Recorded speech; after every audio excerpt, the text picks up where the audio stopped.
El anticristo, sin duda, es una de las figuras más misteriosas y, la verdad, más debatidas de toda la profecía bíblica. ¿Hablamos de una persona, de un sistema o quizás de una ideología? Bueno, hoy vamos a meternos de lleno para ver qué es lo que dicen las escrituras, dejando un poquito de lado la especulación para ir directo a las fuentes. Muy bien, vamos a arrancar. La pregunta central que va a guiar todo nuestro análisis es bastante directa.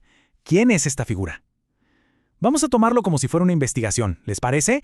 Juntando todas las pistas que encontramos en diferentes libros de la Biblia para armar un perfil, lo más claro posible. Para empezar, vayamos a la palabra misma, anticristo. Viene del griego y tiene un doble significado que es fascinante. No solo quiere decir opuesto a Cristo, o sea, un enemigo frontal, sino que también significa en lugar de Cristo. Esto sugiere un impostor, alguien que intenta suplantar, reemplazar. Y ojo, este pequeño detalle es clave para entender todo lo que viene después.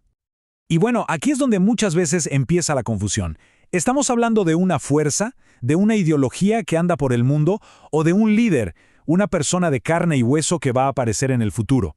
La respuesta que da la Biblia es interesante, ambas cosas. A ver, vamos a desglosarlo.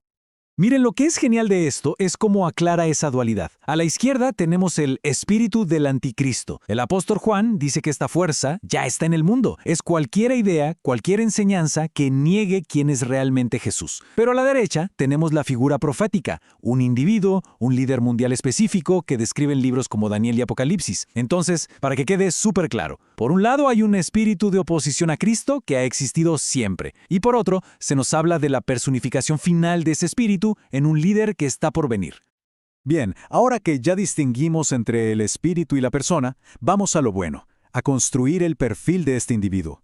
Es como armar un rompecabezas. Diferentes autores bíblicos en distintas épocas recibieron piezas de esta profecía, y juntas forman un retrato bastante coherente.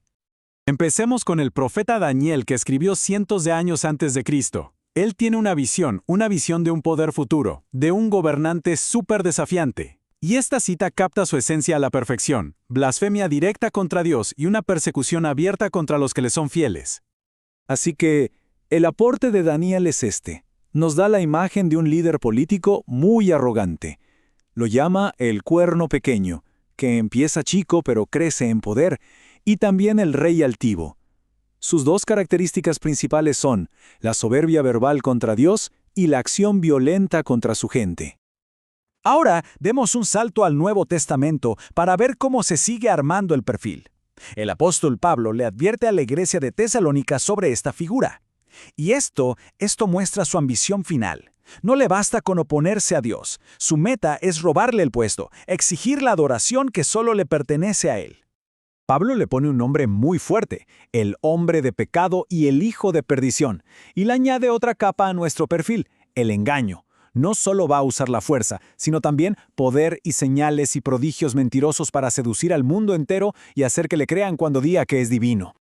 Y finalmente llegamos a la visión de Juan en Apocalipsis, que pinta el cuadro a una escala, global. La autoridad de esta figura no va a ser local, va a ser mundial. La cita es escalofriante, ¿no? Su influencia será tan grande que recibirá adoración de todas las naciones.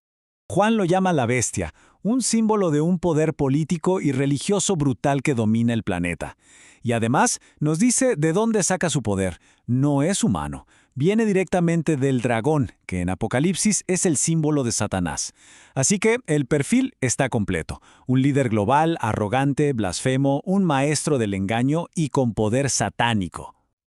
Ok, ya que entendemos el perfil, la pregunta del millón es, ¿cómo se le podría reconocer? Las escrituras no dan un nombre, pero sí describen un patrón de comportamiento, las señales de su influencia. Vamos a ver cuáles son. Estas señales las podemos agrupar en 5 grandes categorías. En lo doctrinal, su mensaje principal siempre va a ser negar a Cristo. En lo político, su agenda es el poder absoluto. En lo moral, es la autoexaltación, el ego por las nubes. En lo económico, va a buscar un control total del comercio. Y en lo social, su llegada va a coincidir con un abandono masivo de la fe verdadera, lo que se conoce como apostasía. Y por supuesto, no podemos hablar de señales sin mencionar el símbolo más famoso de todos, el número 666. Más allá de las películas de terror y todo eso, ¿qué podría significar realmente según los análisis teológicos? Bueno, hay básicamente tres interpretaciones principales que nos ayudan a entender este número. La primera es simbólica. Si en la Biblia el 7 es el número de la perfección divina, el 6 es el número del hombre, de lo incompleto. Repetirlo 3 veces, 666, sería como la máxima expresión de la rebelión humana que quiere ser Dios pero no puede. Luego está la interpretación histórica, que usa algo llamado gematría, donde cada letra tiene un valor.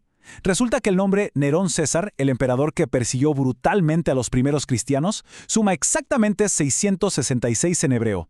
Era como un código para identificar al tirano del momento. Y la tercera es más práctica. Sugiere que la marca no es tanto un número literal, sino un símbolo de lealtad absoluta a un sistema económico y religioso que deja a Dios completamente fuera. Pero a pesar de todo este poder y todo este engaño, la historia que cuenta la Biblia no termina con el reinado del anticristo, ni de cerca. De hecho, su aparición es como la señal de que el final está muy cerca. Así que pasemos a la conclusión de esta historia profética. La cronología profética describe un tiempo de crisis global que, digamos, le prepara el terreno para su ascenso. Su dominio mundial, según el Apocalipsis, durará un tiempo muy específico, 42 meses, o sea, 3 años y medio. Pero su reinado se interrumpe de golpe con el regreso de Cristo, y su derrota no es una batalla larga. Según el texto, será destruido de forma instantánea, aniquilado simplemente por el espíritu de su boca. Y este es el punto clave de todas estas profecías. El propósito no es meter miedo ni que la gente se ponga a especular paranoicamente sobre quién podría ser. El objetivo es otro. Es preparar a los creyentes, hacer un llamado a estar atentos, a tener discernimiento y a mantenerse firmes en la fe, sabiendo cómo termina la historia. Y esta tabla lo resume todo de una forma brillante. El anticristo es la falsificación definitiva, la antítesis perfecta de Cristo. Donde Cristo es la verdad, Él es el engañador. Donde Cristo mostró humildad y sacrificio, Él es pura autoexaltación y poder. Mientras Cristo es el Salvador, Él es el destructor. Y lo más importante, mientras el reino de Cristo es eterno, la derrota del anticristo está absolutamente asegurada. Y así cerramos con una pregunta para la reflexión. Las profecías lo describen como el maestro del engaño, que usa milagros y una retórica increíble para desviar a la gente de la verdad. Si esa es su principal herramienta, la pregunta que nos queda hoy es, en un mundo tan saturado de información y de falsas apariencias, ¿cómo podemos cultivar el discernimiento para distinguir la verdad del engaño?